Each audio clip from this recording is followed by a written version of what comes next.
Assalamualaikum warahmatullahi wabarakatuh, sahabat kalian yang berbahagia.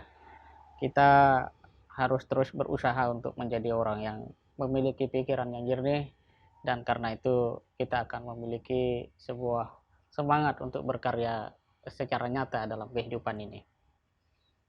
Kita akan mengulas tentang sebenarnya negara disebut berhasil itu ketika apa yang dicapai, dan sebaliknya negara yang disebut gagal itu ketika apa yang dialami.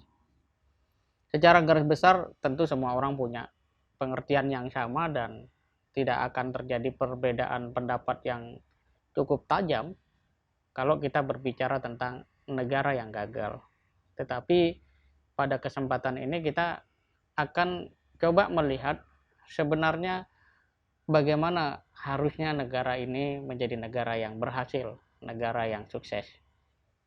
Bagi saya pribadi, negara yang berhasil itu adalah ketika rakyatnya bahagia, sejahtera, hidup di dalam keadilan, dan mereka memiliki semangat untuk menjadi orang-orang yang memiliki karya, manfaat, dan maslahat.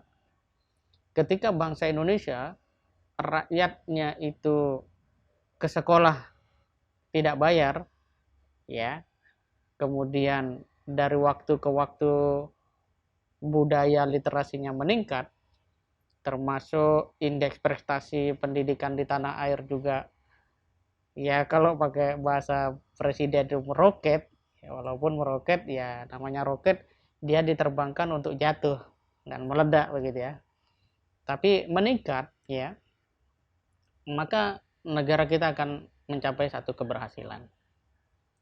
Dan berbicara tentang sebuah negara dibentuk, idealnya memang untuk tadi menghadirkan, mewujudkan kehidupan yang adil, bermartabat bagi rakyat itu sendiri. Bangsa Indonesia kemana arahnya? Kita bisa lihat, kita tanpa sadar seperti terjebak pada satu pola berpikir bahwa yang disebut membangun itu kalau bikin jalan tol, bikin mall, bikin gedung-gedung, dan seterusnya. Itu memang tidak bisa kita nafikan sebagai sebuah ketidakberhasilan. Hal itu memang sangat penting, terutama untuk mempercepat mobilisasi yang berpengaruh pada peningkatan sektor ekonomi. Tetapi pembangunan manusia itu tidak bisa semata-mata sektor ekonomi.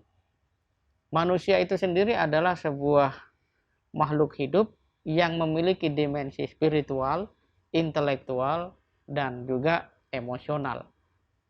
Dalam pengertian ini, maka pembangunan yang sesungguhnya atau negara yang akan berhasil ketika manusia yang menjadi pusat untuk dibangun. Ya. Karena kalau kita lihat, sebenarnya perkara paling mudah itu ya mendirikan bangunan ya. Membangun gedung berapa lantai itu lebih mudah. Membangun jalan tol itu lebih mudah dibanding melahirkan manusia-manusia yang berkualitas, yang bisa memimpin misalnya, bisa membawa maslahat. Itu yang paling sulit. Dan kita ketahui bahwa dalam sejarah umat manusia, ya orang-orang kaya, orang-orang punya harta, orang-orang yang bisa membangun itu banyak sekali. Tetapi orang-orang yang bisa membangun manusia itu hanya nabi dan rasul. Oleh karena itu, kita diperintahkan di dalam Islam untuk mengikuti sunnah-sunnah nabi itu, karena itulah pembangunan yang sejati, yaitu manusia itu sendiri. Nah, sekarang kita coba secara lebih dekat lagi melihat apakah Indonesia akan mengarah pada keberhasilan atau sebaliknya.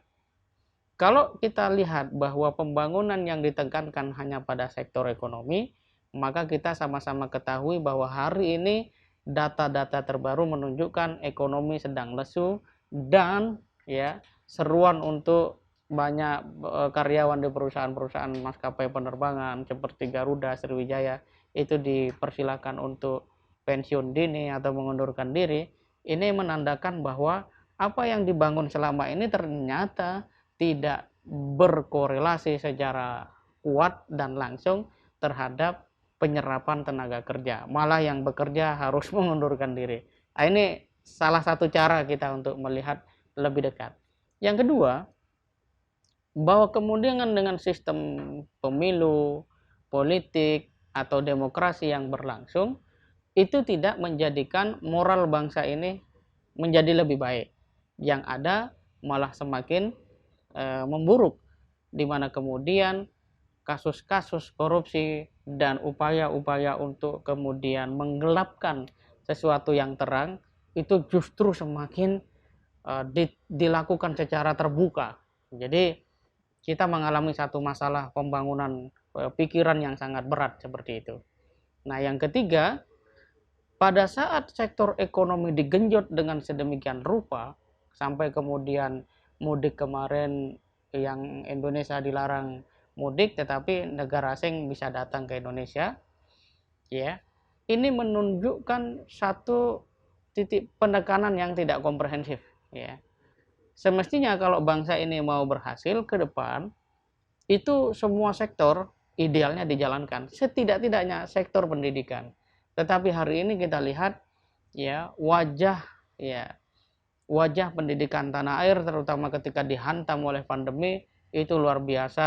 Ya, katakanlah, ya, kalau ibarat orang tinju itu babak belur begitu, ya, babak belur dalam pengertian banyak persoalan yang baik sekolah, guru, orang tua, bahkan murid itu sendiri tidak tertarik lagi atau mengalami atau menghadapi persoalan yang sedemikian banyaknya. Mestinya ketika ekonomi digenjot, pendidikan juga sama.